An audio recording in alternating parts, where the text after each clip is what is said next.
Later on with Aila Keto from the ACF. Find out whether all this stuff about rainforest is bulldust or not. Interesting, isn't it? Election time.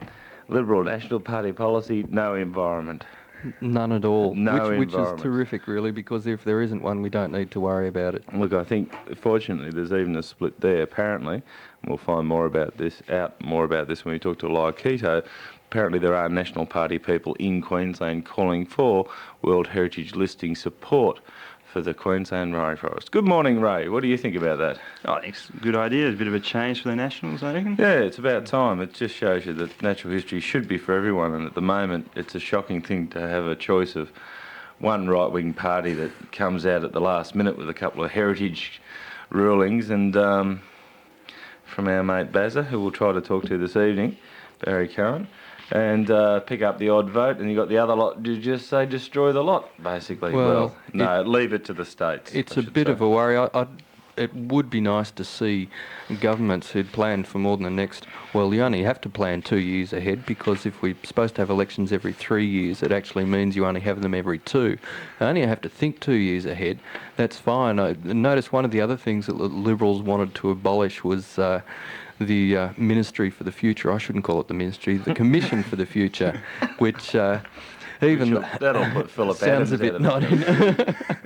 Well, even if you want to sling off at it and call it sort of Vegemite or Mickey Mouse, they are doing rather a lot, at least in the thinking division of things. I don't know about Philip Adams, and at least it's one effort towards thinking ahead. And if the Liberals don't even want to do that, horrible.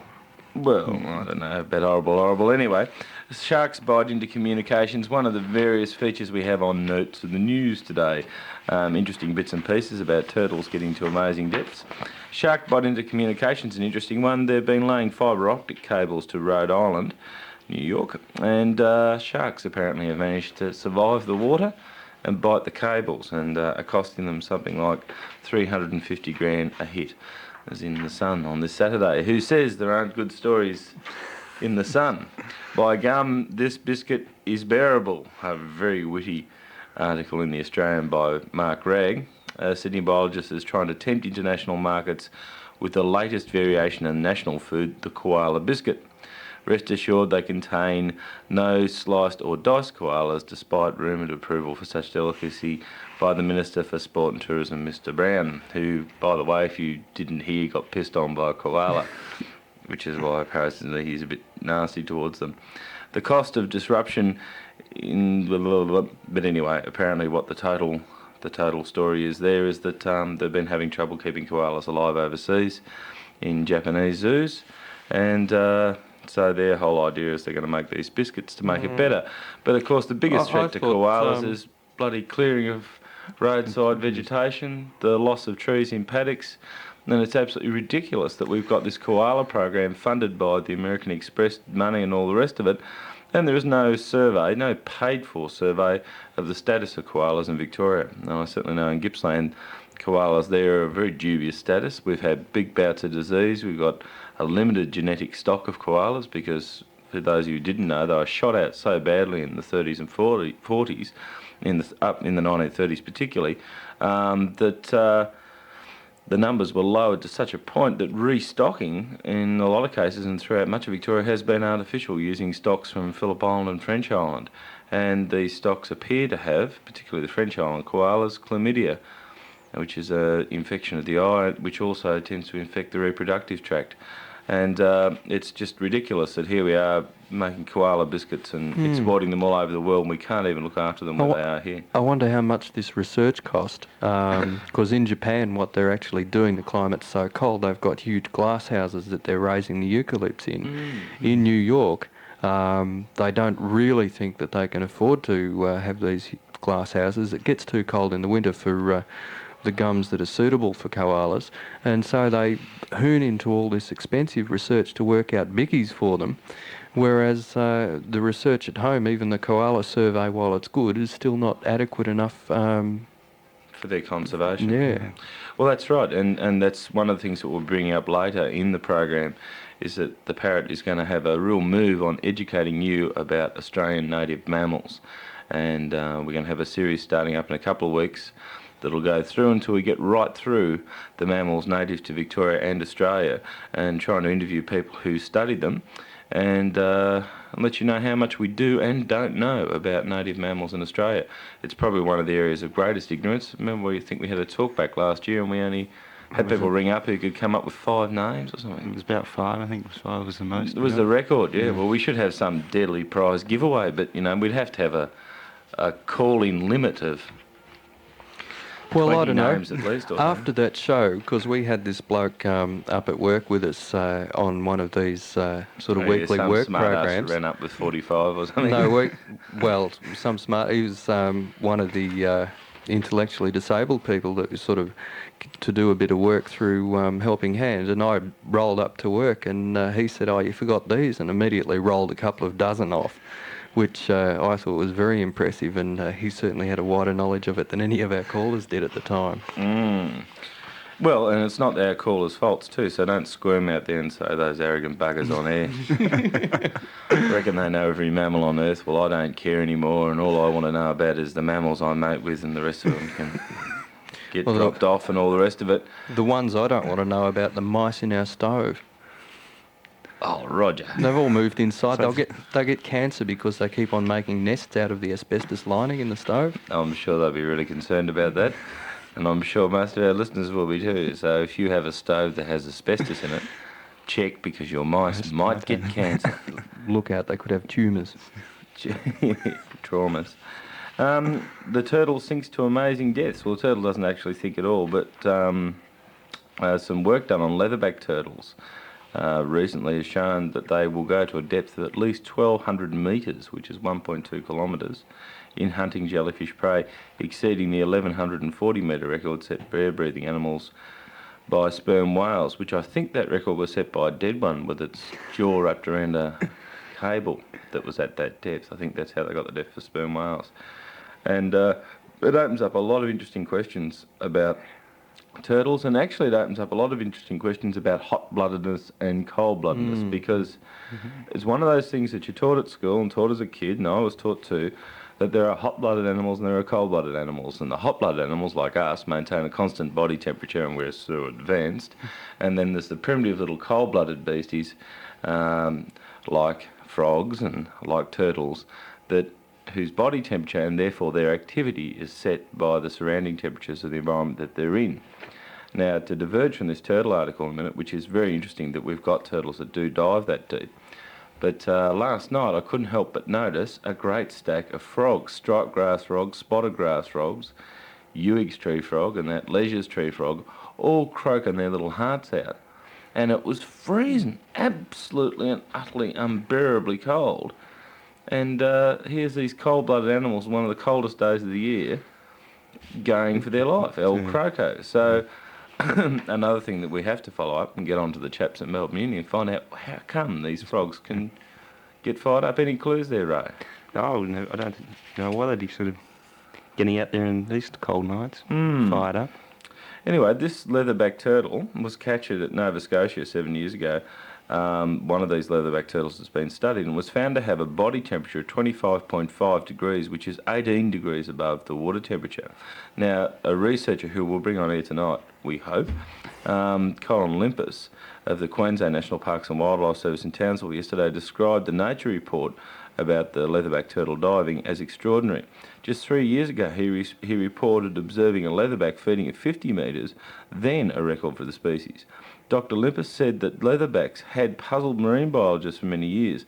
They had features that set them apart from the world's other marine turtles, including an insulating layer of blubber, a heat exchange circuitry system that allowed their body core to warm while allowing the extremities to cool, and a lack of capillary blood vessels beneath the surface of their skin. Such features pointed to the likelihood that the turtles were indeed warm-blooded. Dr. Lippert said marine turtles that fed on jellyfish were richly endowed with chemical receptors in the mouth that enabled them to detect the scent of their prey. The leatherback turtle probably used similar system to detect its prey in the pitch black waters of the deep, and went on. So very interesting. A few very interesting questions to be asked, I suppose. Out of this one was, detection of prey, and if that indeed is by the sting receptors of jellyfish, that's a fantastic discovery, if that was indeed the deal. The other is, how come the turtles don't get crushed at such an amazing depth? They must have ways of equalising their internal body pressure. And here we have what is one of the greatest conservation problems of leatherback turtles. Dr. Urquhart, one of the researchers who'd been working on this project, said about 44% of the dead leatherback turtles washed up on the world's beaches had the remains of plastic bags in their guts, which they'd apparently mistaken for the floating plastic bags of jellyfish. And the other one is the big run that's taken annually on their eggs in Southeast Asia, on the beaches. That's right. So we have got a big turtle problem. A lot of people don't realise their ages. Turtles you're looking at maturing ages of around 50 years old before they can breed. They do lay a stack of eggs, but there's something like a 75% mortality rate, at least with green turtles, before the young even get out to sea. That's within the first 2 hours of hatching. And the exploitation of green turtles, for instance, is about 100,000 killed throughout the range per year, and we still don't know what the recruitment for those turtles is. And in other words, we still don't know how fast they breed or how fast they could be replaced. Roger, you had a useful article about frogs somewhere today. There was an article about frogs here today in the Future Age. In the Galileo section, there's a little article telling us that the Indian government has banned the 30-year frogs leg export trade to Europe and the United States. And you have to remember that although frogs legs are a French delicacy, it's been a long, long time since there's been any domestic market over there, the frogs having eaten all the frogs. And they had to come from places like New Guinea and India. And so finally the Indians have banned their trade, which means that an estimated 170,000 tonnes of agricultural pests a year will end up inside frogs, and 2,500 tonnes of frogs' legs will not end up inside gourmets. And Aisha Ram, a correspondent for the Panos Institute, which reports on global environment and development issues, writes that ecologists who lobbied for the ban estimated that the lost annual export revenue of US $7 million would be more than compensated for by gains in crop yield and lower pesticide costs in the 12 Indian states where frogs were caught. And experiments in Maharashtra state have shown that frogs in rice fields minimised the population of land crabs and rice pests and increased the grain yield. And in separate experiments, the Indian Council of Agricultural Research found that 90% of the frogs' diet were pests. And that's one thing that people don't really think of, that frogs are voracious little doodads, and I think all this hopping around and grabbing pesties during the day would be quite a reason why they are so tuneful at night, even on cold nights, especially after we've had a few warm days like we have lately, and the insects have been about a bit. Right. Well, usually they're calling though for a bit of mating, and that's the problem. Yes, but where do they get the energy from? Well, I don't know, it's a common sort of observation that people are able to muster phenomenal amounts of reserve energy for the process of biological mating, Roger. And if you hadn't have noticed it, your own personality indeed, let alone that of frogs. Well, I must admit, after eating half a dozen snails, I definitely feel a little more energetic. Ribbit. You'll be isolated at the Friends of the Earth Whole Food cooperative shop for 6 months for that comment. Yes, and also too, in the Good Weekend last Friday, look, if you haven't got this, get it, because it's worth reading about this character that should be an inspiration to all of you fast bucks. I've run into fast bucks' literature on many occasions. He's even had mentions in Notes on the News. He's an incredible character. They call him a crusading greenie, but Fastbucks doesn't fit any models of anything so similar to that. Supposedly a self-confessed dope millionaire who decided to turn from his evil ways to the good of all people. Fastbucks has this to develop his obnoxious habit of doing some amazingly rapid and accurate digging as to what's proposed in the way of development for particular areas, particularly if he considers it obnoxious. Then he writes it all up in lurid detail and selectively delivers and drops it to the town or electorate if it involves a politician, or he sends it to the various bankers and brokers if it involves someone who's in business, and so on. He's been quite effective, and probably one of his most notable achievements has been at Byron Bay. There were rumours floating around in northern New South Wales that there was planned a big marina development for Byron Bay where the America's Cup was meant to be. Fast Bucks released all kinds of documentation and showed amazing opposition to this development. And of course, as you all know, the America's Cup was held in Western Australia. A victory to Fast Bucks or a non-event, we can never quite be sure. But in 1983, to mock developers, he put out his own program for development of Byron Bay. It went something like this. He called for high-rise over Byron Bay beaches to protect sunbathers from skin cancer. A 17-metre statue of Alan Bond at his ocean shore development holding aloft his America's Cup, and compulsory demolition of all buildings taller than 10 metres because they were reminders of the past. Byron Bay, he said, should be annexed to Queensland, and he called for rate subsidies for high-rise and marina development, something that St Kilda residents should consider. A cable car linking Mount Warding, Mount Shinogan, another landmark, and Cape Byron, and an 84-metre plastic marijuana plant on the highway in recognition of the district's most profitable industry. So the Bond actually took him to court, and they slapped a writ on him. And apart from being fined $500 for contempt of court, he actually managed to get out of the restraint put on him by that writ by the Bond Corporation. So he's a nifty boy, and he certainly stirs them up. And the latest thing heard, he's standing for state election, I think, again in New South Wales? Federal election, Federal election in New South Wales. And so if you're up there, vote one Fast Bucks, definitely get my vote. He ran in the last election. I think he's run in at least a couple of state elections, and he's certainly run for council a number of times. So. Yes. So an interesting character, our young Fast Bucks, and someone well worth considering in the future. All right. The frogs are going to be... they've come on again. Those bloody frogs. Well, you wouldn't hear those ones croaking in winter. No, those, you wouldn't. Those bell swamp frogs. Hear those ones? Mm-hmm. Or, yeah, the Yui guys in the background, you'll hear them in winter. The little ones that go sort of chomp. Oh, yeah, yeah. That's a little tree frog. And that... Yeah, the one coming through the right-hand speaker there. Yeah, right. Well, the deep bock is Limnodinsi's drummelleri, which is the Australian bullfrog. And the top one is Tasmanensis, that's that Tasmanian bullfrog. So there's a suite of frogs. Something like 5 frogs there, 4 frogs actually.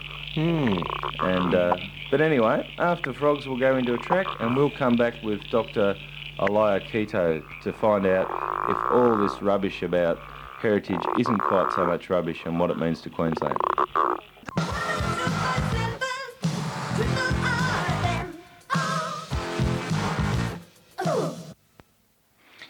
And you're on Eclectic Parrot, and the time now is around about 11:23, and we're talking to Dr. Aila Keto. Are you there, Aila?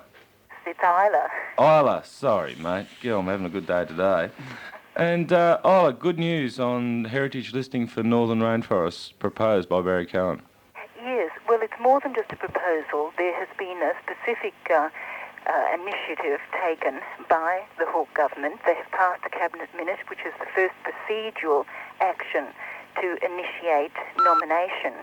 They have also indicated publicly that they will advertise the nomination, allowing for objections from all interested parties over a 3-month period, and that's complying with the requirements of natural justice outlined by Justice Beaumont of the Federal Court last year. Following that, of course, Cabinet will then consider all of these objections and make its decision prior to the end of this year, which is the 31st of December, the deadline for nominations to proceed to the World Heritage Committee, so that there is a possibility of listing by the end of next year.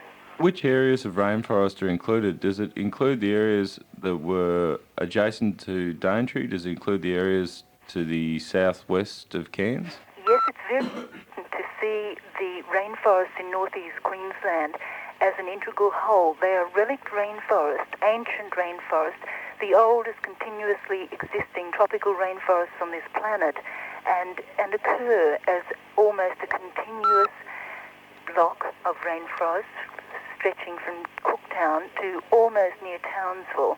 And it's the whole of that area with its diverse values that comprise the totality of World Heritage values and World Heritage property. Well, this only applies to areas of government land. Are there any controls proposed for private land? Well, when you're looking at World Heritage significance, the biological values know nothing about cadastral boundaries, and so the actual area will be determined on scientific merit and not on who currently owns the land. But the majority of the rainforest is under Crown tenure, and therefore it belongs to the people of Queensland in that respect. But I'm sure there are areas that are privately controlled or leased, and the Commonwealth Government obviously, when the area is identified, will have the power to pass regulations to control activities, not necessarily acquire those lands, but control those activities which can be clearly demonstrated to either destroy or degrade the World Heritage values. Right, so this will apply to the areas adjacent to the Cape Tribulation National Park, for instance, in Cow Bay. That's right. Well, that's amazing news. And also, too, there's been some interesting support for this shown from otherwise conservative people. Well, the exciting thing is that the majority of Australians want World Heritage listing. Most people are now aware of the values of the area, and they believe and recognise that the Commonwealth Government has a clear-cut responsibility to protect the area defined in the World Heritage Convention to which it's a signatory. And the latest is on public record, members of or supporters of the Queensland National Party and key figures in the tourist industry in North Queensland who are now on public record saying that they believe that the World Heritage listing is essential and a giant step in the right direction, and that the Queensland Government is making a serious mistake in opposing the nomination and the benefits that would undoubtedly accrue to the region as a result of the listing and cooperation with the Commonwealth Government. With the Queensland Government's opposition, have they spelled out anything in detail about how they intend to oppose this listing? No, so far there's been just threats to take it to the High Court, and one presumes that the only opportunities there are to challenge the value of the area as a World Heritage and therefore the right of the Commonwealth Government to proceed with nomination. They cannot challenge the acknowledged power of the Commonwealth Government to nominate as affirmed by the majority of judges in the High Court. So I see the areas where they have an opportunity to challenge are on denying the actual World Heritage values. I don't believe they have an opportunity to challenge with regard to denial of natural justice, because those opportunities are provided to the letter of the law. The next opportunity will be if the Commonwealth Government, failing to reach cooperation, is forced to use its legislative powers to protect the area. I'm sure that action would be challenged in the High Court by the Queensland Government. Right. Now, what about the people who have come out and supported it? Are there any notable names you can give us among Conservatives in Queensland? Mr. Warwick Purser, who's the regional, the regional director of the Far North Queensland Promotion Bureau. That's substantially funded by the state government, and he has strongly supported World Heritage listing, obviously, for the sake of the tourist industry. Then there's Moss Hunt, who's chairman of the Douglas Shire Tourism Marketing Committee, and that's part of the Far North Queensland Promotion Bureau. These are big organisations related to the promotion of tourism in North Queensland. Then there's National Party supporter Jim Wallace, who's one of the best-known operators on the Great Barrier Reef. He has a tour operation called Quicksilver, and he certainly strongly believes that the state government should not be serious about opposing the nomination. And then, very importantly, the chairman of the Mulgrave Shire Council, Tom Pine, has publicly supported the nomination. Now, this is very important that the local authorities in the region are looking at giving support to nomination. So, all in all, the opinion polls show extensive individual public support. Quite a few continents. And that's one group of mammals that I suppose was the first inhabitants of Australia, though there was some sort of very thin evidence at the moment that may indeed been placentals. And placentals includes us, dogs, cats, cows, but native placentals include bats, dingoes, and seals and whales. And in the bats, of course, we've got the small bats, the little chiropodon, and they little wattle bats. They're the ones that go click, click around your street lights at night in the summertime. You won't see too many now.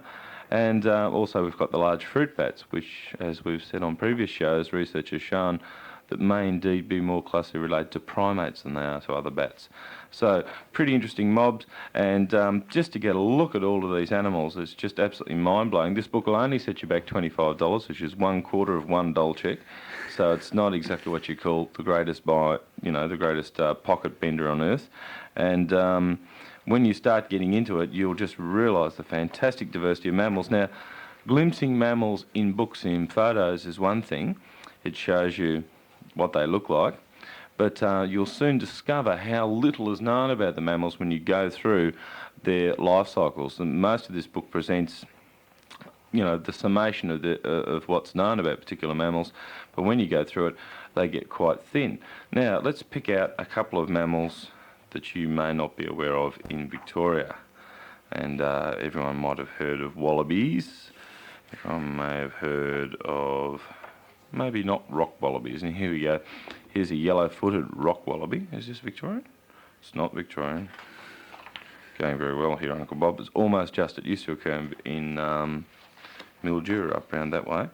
But which was the one that they recently rediscovered in East Gippy? Is that? I'm just looking. I think that rock might have been the wallaby? bridal tail, the bridal nail tail wallaby, was one that was formerly distributed throughout. And that's not East Gippsland either. That was Mildura. Is now found in one small isolated pocket in the back of the high flats behind Mullumbimby hippie country up there, up on the Queensland border. Just looking for that other rock wallaby. Can't find the bugger. But anyway, there are rock wallabies in the Grampians, and that's, here we go. The brush-tail rock wallaby. The brush-tail rock wallaby is the eastern equivalent of the black-footed rock wallaby of Western Australia. It inhabits suitable rocky areas in sclerophyll forests of inland and sub-coastal southeastern Australia. Inhabited rock slopes usually receive direct sunlight for a considerable part of the day and have wind-blown caves, rock cracks or tumble boulders that are used for shelter.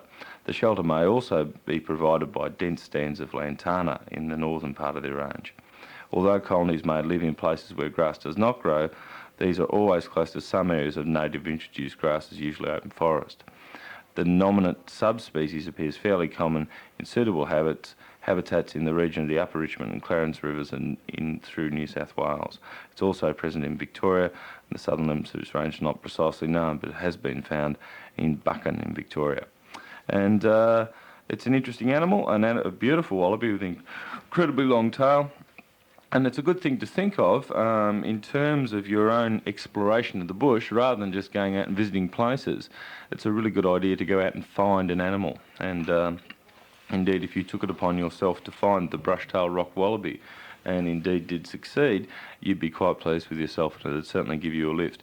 Now, we want you to get this book because we will be going through Australian mammals over the next few weeks on the Eclectic Parrot with interviews with people, giving background to Australian animals, their status and their conservation. So it's something that will be coming up again and again. And I'll just run through the title again. It's called The Complete Book of Australian Mammals. It's put out by the Australian Museum. It's edited by Ralph Strachan, and Ronald Strachan.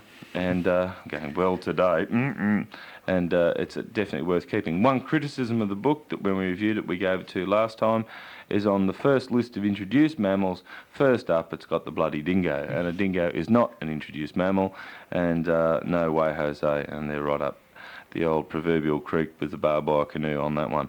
But that was a sort of a political decision from biologists getting a little bit wimpy up there in Sydney occasionally. But fair enough, I suppose. Not fair enough, not for dingoes. Introduced by whom? That's right, yeah, well, not white people anyway, so... And we're the main buggers for introduction. Any harm done by dingo introduction was done 6,000 years ago and could hardly be seen as a problem now. Okay, well, we've got the whole studio on delay, and we've got it on delay so we can do some talkback. But we have been asked to get off it because there's someone doing some very important taping, sort of approaching to 12 o'clock. So we can just run through about 10 minutes of talkie back. All right, and the talkback is on elections. What do you think of these elections and the way they relate to the bush? And so you can give us a call on 419-6744, 419-6744, and give us your comments on what you think that these elections mean to the bush and to you. As far as that now, it's election time. 3 things to remember. As per usual, when you're on Talkback, turn off your radio. And also, because it's election time, please, when you ring up, state your name and address. This is just a legal requirement around this time of the year. Suburb will do. Suburb will do, that's right. Okay, we'll go into a track and we'll come back with Talkback. What you think about what these elections have to say, or what role they'll have to play in the future of the bush in Australia.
Remember, if you've got a comment to make on the future of the bush with elections and things like that, please call up on 419-6744. If no one calls, we'll just assume it doesn't matter. Rolling pelvis glow. Oh no, plutonium! Oh plutonium! Oh no, plutonium! Oh no, plutonium! Hip joints glow, the pyramids glow, all the third lumbar glowing in pain, and eyeballs glow. Poor sad monster eyeballs, reincarnated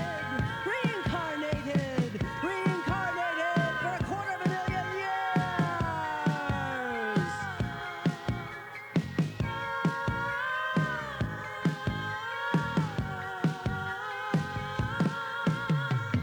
I dedicate this day against Megadeth, this Pluto's wealth, plus Archaea rule, this rule of the wealthy, this plutolatry, this worship of wealth. I spell away mega, mega, mega, mega, mega, mega, mega, mega, mega, mega, mega, death bomb, enlighten. Right, well, we've got a couple of callers on the line ready to make a comment about the elections. Yes, okay. And our first one's Daniel. Good day. Gay. And your name was? Neil Ruff. And what suburb, Daniel? Evan. Okay. And Daniel from Rabin, what comments have you got to make on the future, our future for the bush with these coming elections? Well, I think it's pretty interesting now because the government's taken a middle-of-the-road stand, whereas once you could back a Labor government as being more for the left and more for the conservation issues, that this one's sort of shown that they're going to, they sort of backlash uranium and the export. And so it's really hard to know that they're not going to just double back on if they get back into power. Right. What do you think about the heritage listing proposed? The interview we just did with Aila Keto seemed to indicate that that was pretty important. Yeah, I think it is too, because I spent some time up in Cape Tribulation later on in '85, and when I heard that the proposal development for it, that whole front section of the beach was meant to be developed at that stage, I was pretty shocked because it's very picturesque and it's like a paradise there. Right, so which way do you reckon you'll be voting in this election? I know it's hard to say. I'd like to vote for or to a conservation group possibly, or to a group that will keep some of their promises, or at least 50%. At least 50%. Things are getting tough. Thanks a lot for your comments, Daniel, and we'll bring up someone else. And hello, and who are we talking to? My name is Grant, and I live in East Malvern. Well, Grant, what have you got to say about these elections? Oh, well, I've got to say that I think that they're both as radical as each other. They seem to promise all, I don't know, sort of promises. That's what they are. They're just fairy stories, and when they get in, nothing happens. I mean, that's why I voted Labor in 1980, because of that silly dam down south and all that, and now I expected that to be a flow-on of that government, and they just seem to do nothing. Like with the Daintree, as your previous caller was saying, I think it's just ridiculous, and there's no real alternative. They just keep on destroying and destroying. What do you think? Where do you think you'll vote this next election? Oh, look, I've given up. I think I've become a real cynic. You become a cynic. Democrats, I think they're about the only ones, but even then they've only sort of got, well, I don't know, I just don't know. Yeah, you do have to think of where your preference is going to go too, because if you're going to vote formally, the preference is usually going to go somewhere. Yeah, that's true. Yeah, well, I don't know. I suppose I'd really have to look at the seat, because I live in a fairly sort of liberal seat, I could say. I suppose it's quite hard, actually. Right, well, we'll leave you with that really tough election decision, and we'll go on to our next caller. Hello, you're on air with Eclectic Parrot. Can we get your name and suburb, please, first? Catherine Miller Yeah? from Watsonia. Well, Catherine, how do you think these elections are shaping up for the bush? I think that it's really good because, all the people, they're trying to help the bush, type thing. Right, which people's is as far as the ALP is concerned? Yes. And so, will that be a pretty easy vote for you to make? Yeah, I think so. Right, and have you voted in many elections before, Catherine? Yes, I have. Right, and do you think, is it a change of vote for you? No, not really. No. So you're pretty happy with the way it's set up and you'll be voting Labor in this election? Yes. Okay, mate, thanks for your comment. Okay, and you're online with Eclectic Parrot. Can we get your name and suburb, please, too, first? Scott from Midgem. Good on you, Scott. And which way do you reckon it's going to go for the bush this election? What will you be voting? Yeah, well, actually, I'm not old enough yet to vote, but I think that Labor actually should be given at least some benefit of the doubt as to how the bush goes, because at least they have been trying to do some things, and even if they possibly have gone back on their word on a couple of things and didn't look too good, maybe on the stand on uranium or whatever, they are putting things up for World Heritage and whatever, and I don't see that anything like that's happening with anything in the Liberal Party. Well, as we've just heard, it's quite the opposite, actually. Liberals sort of virtually voting for doom for northern rainforests. So the Labor Party's got themselves in a good position, haven't they? Yeah, for sure. And even if they are only doing it to get the conservationist vote or whatever, I think it's important that they get in just so that they can have a go and give our bush a go. All right, mate. Thanks a lot for your comments. Okay. Hello, you're on Eclectic Parrot. Can we get your name and address first, please? Or name and suburb? What was that? Stuart. Stuart, and what suburb are you from, Stuart? North Central Victoria, mate. North Central, that'll do us, no worries. Okay, Stuart, what do you reckon about these elections? Oh, I reckon I wouldn't vote for Labor Party that are up around this area at the moment. Their Conservation Act is definitely just not on. Right. And what are they doing up there that's so horrific, Stuart? He's up this end. Yeah. And they passed a law in Bendigo a couple of weeks ago that if any mining companies were working in this area, they had to put the environment back to exactly what it was. Right. And if you come up to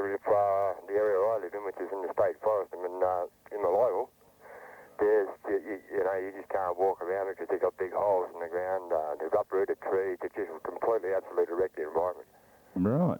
Well, look, Stuart, more than just the election, we're interested in this later on. Would you be able to give us a call back after the show? Yeah, mate. No worries, all right. If you could ring us on 419-0022 and make it reverse charges. Will do. Okay, mate. Give us a call after 12 o'clock, and that's a note for anyone else out there in our central viewing listenership district. If you have any comments to make, or if you've got any things that concern you in that area, we'll be quite happy to follow up and do stories on it. Yeah, no worries, mate. Yeah, just before you go, what is it that you actually object to with putting the area back to its natural state? Oh, I'd like it to go back to its natural state because up around this area, you know, you got all the... Right. Which, at the moment, the way they've left it, just up from my... You see, you just can't... There's no way animals are going to survive there. The holes are full of silt and old cardboard boxes and, you know, all the local rubbish that they want to dump into the mine shafts themselves. Right. Okay, Stuart, well, we'll talk to you a little bit later on. Okay, when you call us back after the show, we'll take another comment. Hello, you're on the Eclectic Parrot talking about elections. Can we get your name and suburb, please, first? Yeah, my name's Christine, and I'm from East Malvern. Right. We've just returned from Daintree, or Cape Tribulation, actually, and saw all the terrible things that were going on up there, and it certainly made it seem much more important that an election is on now, that you can make some sort of statement about it through electing a party that will look after the area. But then again, when you look at the parties that are going to look after the area, you really wonder what they're going to do to it too. That's right. And how do you feel about the Labor Party? Are they going to get your vote this election, or what about the Democrats in the Senate? Well, the Labor Party is going to get my vote in the election, I think, mainly because they have made a commitment to that particular area. I was pretty upset about what has been happening as far as conservation issues in the Labor Party is concerned, but really what I'm really dirty about is there's no viable alternative to vote for some sort of conservation party that is really going to be powerful enough to do something to stop these things. Right, and how do you feel that it's going to go with the Labor being elected again? Do you think they'll retract on a lot of these things that they're promising at the moment? Oh, very likely. Very, very likely. But I think too that the amount of people who vote for a party on a particular issue, on a conservation issue, then have the responsibility, I suppose, of making sure that the government realises that if they're going to back down on something, there's going to be a big backlash. That's right, yes. Well, I suppose it's hard to know how to backlash when the other alternative party is going to abandon art, heritage and environment and the World Heritage Commission. And one would assume the National Estate too, I think, Roger. Yes, well, it's hard to tell. Yes, very distressing. All right, look, thanks a lot for your comments, and we'll just take another call. Yeah, Hello, you're on Eclectic Parrot.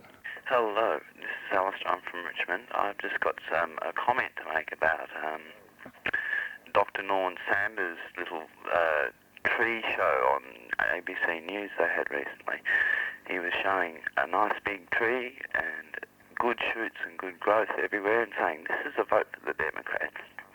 And this vote is a vote for trees and conservation. Then he said, this little tree here has got some good growth. It's got a broken stem. But this is a vote for the Labor Party. At least there's good new growth here. It's small, but it's happening. Then he said, there is a pile of wood chips. And he said, this is a vote for the Liberal Party. And the pile of wood chips was a pile of wood chips, you know. Do you reckon he summed it up pretty well? I think he did with that one. And then he said, this charcoal and burnt ash is a vote for the National Party. Think about it. Yes, well, yes, they are a little bit hellish, aren't they, from that place of fire and brimstone? I wonder if our country listeners have anything to say to that, or even if they are National Party supporters, whether they'd still be listening. Well, this shouldn't exclude them, because as we heard in northern Queensland, there's lots of National Party supporters coming out in favour of World Heritage listening, and perhaps it's for people, if you are listening, if you are in one of the more conservative parties, to try to rally hard to get them to think that it's worth a bit more.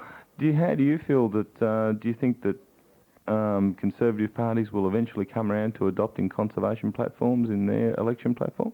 They have to for the conservation of the country. I mean, without their food-producing belt, can't feed our stomachs, we can't do anything. We can't have... I mean, that's the whole wealth of the nation is in the country, in one form or another, whether it be in forests or wheat that's grown or whatever, you know, and I just think it's a terrible shame that the National Party don't do more to help the farmers, because really they're not helping the farmers at all, they're helping big business. Yes, well, I'm sure the National Party will be really upset with you there and really upset with us letting it get across there. But look, thanks a lot for your comments indeed. Okay, so it's been an interesting wrap-up of opinion. It looks like the Labor Party scored yet again, despite their...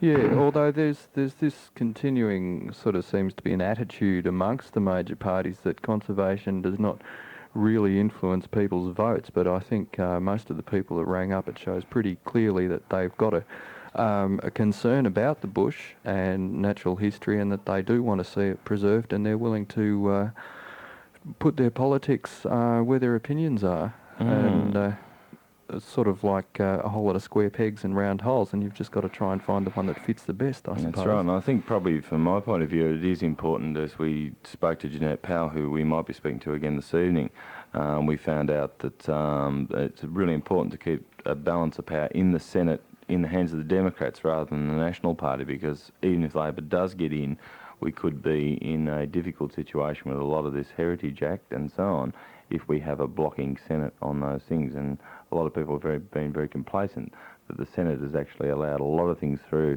in regards to the environment that just would not have got through if it had been controlled by the Liberal National Party. And hopefully we'll see one day soon when the Liberal National Party themselves will have competing conservation programs, and we won't be in the situation where we have people in those sorts of parties who will just not have anything to do with it. And conservation is common sense, and it applies right across the political spectrum, regardless of your party or background. And with a bit of luck, the signs of Queensland seem pretty good. In the future, Conservative people too, and Conservative voters will see it as an important aspect of that. And maybe then we won't be able to point the finger at bogey control by giant capitalist companies and stuff like that, Roger. I think it's just ridiculous to think that if you're doing something for the environment that you are sort of totally against what Conservative politics believes in, and that seems to be what the Conservative parties think, that the minute anyone starts to move into thinking of conservation and the environment, they're obviously a radical lefty, and that just doesn't fit at all. Yeah, well, it's interesting, yes, and but I think there are lots of people who vote Country Party and who vote Liberal Party for their own good reasons, who would also like to see those parties adopt a policy in conservation. So pull your finger out and get onto them and speak to those branch secretaries and people and see if you can get some response. Okay, it's very close to the end of the show. We're going to go out with some type noises. Tonight, Cole Limpus about turtles. Senator Jeanette Powell, maybe Barry Cohen, depending if we can catch him on the run, and we'll get a little bit more roundup of what's going on in this election time and a little bit more natural history. And it's just about goodbye from me, Bob McDonald. Goodbye from Roger. Goodbye from Ray.